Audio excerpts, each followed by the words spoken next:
Hey everyone, Moms Against Medical Bullying. Have you ever been sold? Oopsie, I'm not sure my phone. You ever been sold a lemon, a car that was no good, or what about just a lemon product? Like you buy a product, it says it's gonna do one thing, and it's totally crappy, and you're like, damn it! Like I totally wasted my money. This sucks. I hate this. Right? This happened to me before. Like, but a few bucks you spend on a product, you think, oh, give it a shot, and then it doesn't. You're like, I mean, or you get sold a lemon car that really sucks because you spend more money and the car is total crap. So, the used car salesman, if he's corrupt, he doesn't care.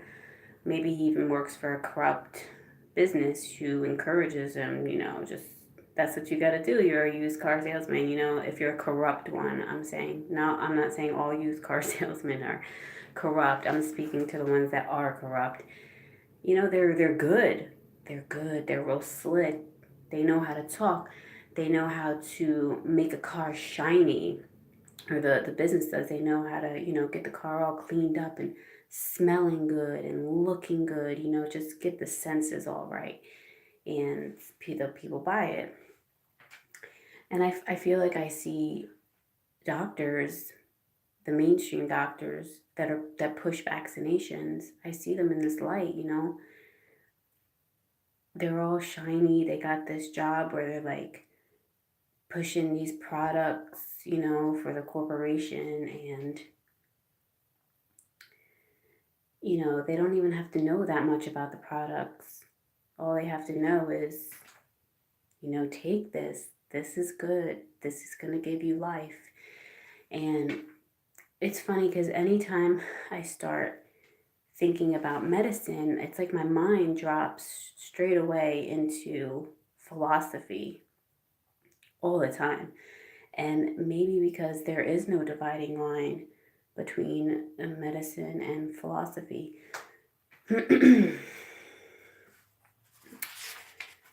um, Philosophy was probably my least liked class in college.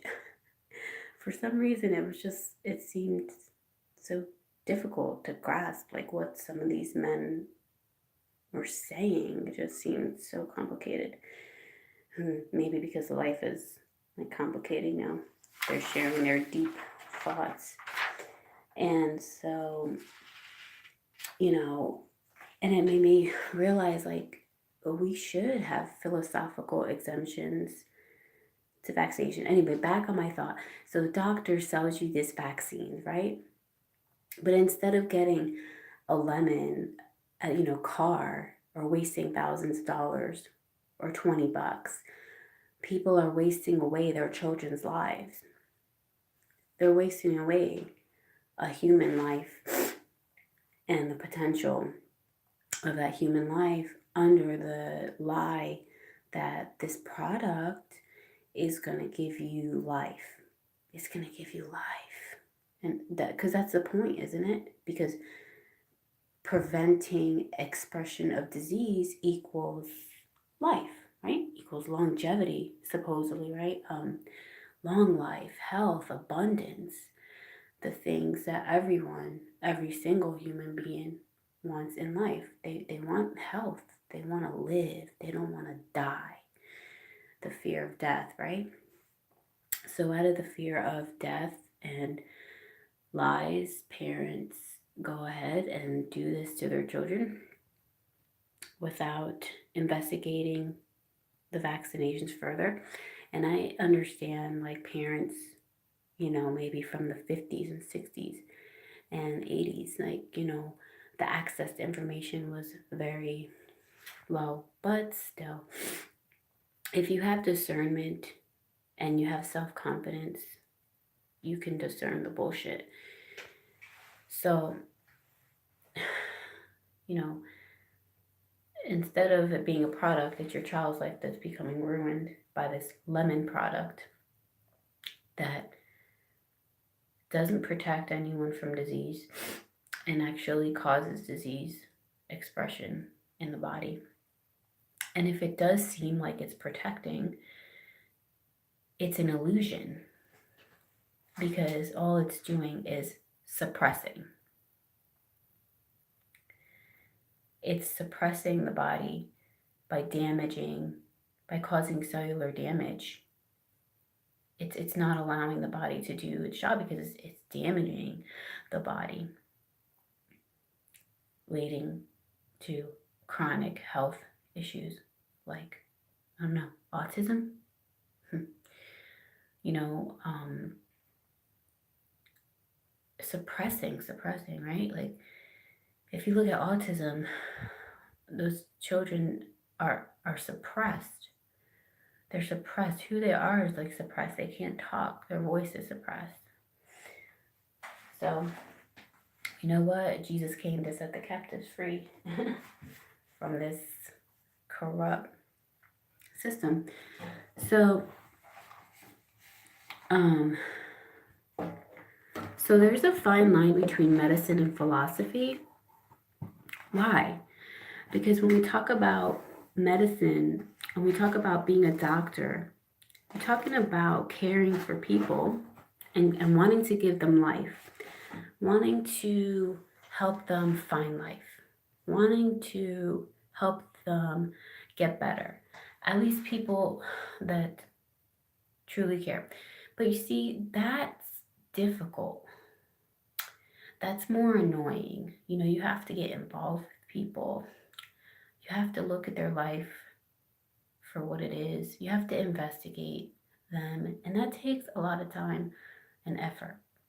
It's easier to create theories or lies that that allow for you to practice medicine in a way where you don't really, need to connect with people, because everything that happens to them because of outside forces like germs or genetics. So if everything is just to blame on, outside germs, or, we have a vaccine for that, or we have a pill for that symptom, because you have high blood pressure because your genetics or whatever, or you have this disease because your genetics, you know, we don't really have to investigate why, or your environment. We don't really have to go there. We just can give you a pharmaceutical that can suppress some symptoms, make you feel better, right?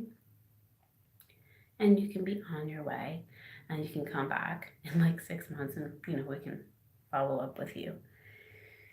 So, or you can get it, pulled out, extracted. You can get it cut off. You can get surgery. So if you employ those methods, you don't really have to investigate much. And then going back to the lemon product, okay, so your child gets ruined by this product that was supposed to protect them. It's totally bad product. And you can't really do much about it.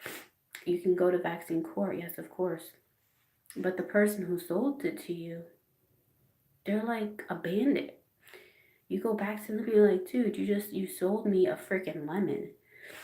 It ruined my child. You sold me a lemon. And what are they gonna do? Maybe like what a used car salesman would do. Like, no, it wasn't the car. You must have done something to it when you left the lot, right? You must have done something to it. Just like they tell you with vaccine. No. Your child probably had something pre-genetically disposed. Blah, blah, blah. It was your child. Your child's the lemon. The product's not the lemon. That's always the corrupt salesman, right? The product isn't the lemon, you're the lemon. It's your fault. The child is the lemon. They are not, something's wrong with their design, right? So parents find themselves alone and distraught. And if parents would just, go on the internet, look at other parents' testimonies, like, you don't have to go through that. You don't have to. If you go on We Are Vaxxed on YouTube, you will find so many testimonies from parents who found themselves in the same boat and felt completely alone, you know, and distraught and didn't know what to do. So, and even when you go through vaccine court, it's not easy because you know, there's just certain things they won't allow. And, you know, if you do settle, I believe, I'm not 100% sure, but I believe the fact of the matter is that if you settle, basically it's based on the fact that they say you agree vaccine didn't cause the problem, and we'll give you the money. You know, that's the agreement though, right? So, um, so I just had a few notes. So our healing philosophy is connected to our beliefs, right? So there's different philosophies in healing or medicine or practicing how to help people. We know that from different cultures around the world in our history, that there's different ways and philosophies to go about this. So that's even more crazy why people say, oh, the science is settled. It's just like, this is why science seems so closely related to religion, and because it's like, oh, you don't believe in science, you're sinning against science. That's kind of like how people talk. And the way that you practice medicine or healing is connected to your beliefs, is connected to everyone's beliefs. T.C. Fry made an interesting comment on his interview. If you YouTube T.C. Fry, Frye, no contagion, you'll find his interview. He said that the idea for viruses stems out of demonology, where people used to think that every sickness was connected to a demon.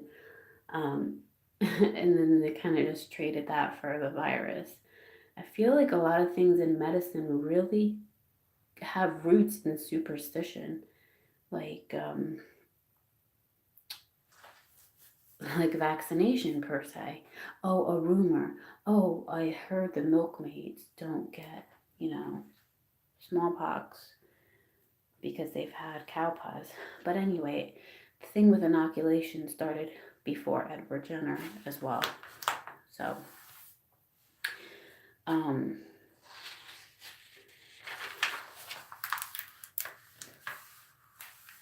so medicine dumps into philosophy, because if you want to find what gives life, you have to understand the root of life, or at least the root of that person's very own life. And even the Bible says that out of the heart flows the issues of life. Out of the heart flows the issues of life, flows the manifestation of life. And life is what people want to give others. If you're sick, they want to give them life. They don't want them to die. They want them to come back to vitality. So I drew a little circle diagram. Those are my crazy notes. So basically, you have your beliefs, the issues of your heart, point to your lifestyle and the environment that you live in, where you live and how you live, and then health, or manifestation of the outcomes of that life, of your life, positive or negative, right? And from what I drew, this is all my opinion, obviously, and it just goes in that circle. If the person comes around and the health outcomes are negative, if the person has depending on their beliefs, again, we track back down to beliefs and self-awareness. If they don't have that connection, We're just going to keep going around that circle the same way. But if they have the belief and self-awareness, then they can change the lifestyle, the environment, the circumstances, change the outcome. So what I wrote here is that sickness is not separate or far from a person and what they have done or where they are living or their environment. That's not blaming the person. That's just saying what's going on with that person. It's actually kind of encouraging, because what's going on with that person is not far from who they are. It's not far from what's going on, from what they do every day consistently, where they're, what environment are they in? Are they in an environment that's making them sick, because of toxic things or smells or mold or what have you. So, but if there's no self-awareness, you can keep going around that circle in the same exact way. Now, I feel as though the modern system, Western allopathic system, banks on people not having that self-awareness and people actually having a separation from their what's going on in their life to who they are and what they're doing and where they're living. There's a disconnect. And I feel like, that's probably why so many encourage, like prayer and meditation, things like that. Because they're trying to tell people, pull it back in, hone it in, get connected. This is why, like, healing and medicine, it's not easy. It's not like black and white. It's dynamic and it's complex, because the human being is dynamic and complex because of the things we've gone through that maybe even help create that disconnect from what we do and who we are. Pain, the pain in people's hearts, where the life flows out from, is skewing them and preventing them from wanting to come in. Some people don't want to come in. They don't want self-reflection. They don't want to hone into their belly, and who they are, because there's too much pain and they don't want to, and suffering in there. They don't want to go there. They just want to keep, whatever, I just keep taking your pills and, do whatever. I don't care, as long as those pills make me feel better, whatever, right? They're just worn out with life. God knows what they've been through. I mean, I've met some people that have been through some crazy, just hurtful things. So if, going to a doctor is kind of like making the decision to go to a psychiatrist or psychologist or something, because wherever you go, you have to be willing to kind of face yourself and what you're doing to contribute. Unless where you're going, they are allowing you to not do that by feeding you lies about genetics and germs, like, oh, don't worry, because you're separate from the outcomes in your life. You have no control over that.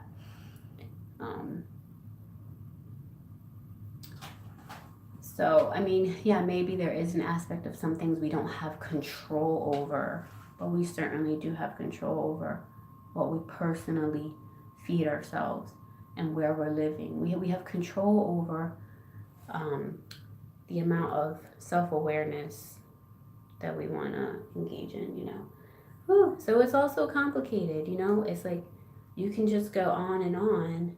It's not just black and white. It's not just science says this and that's what you do. Like, that's ridiculous. Science is never settled. Science and philosophy go hand in hand. It's a constant exchange and dialogue. So, anyhow, yeah. So, drugs that create suppression are an easy way out. It's an easy way to create a business and to make money. Um, because the person has the illusion that their symptoms are decreasing, it's working. So,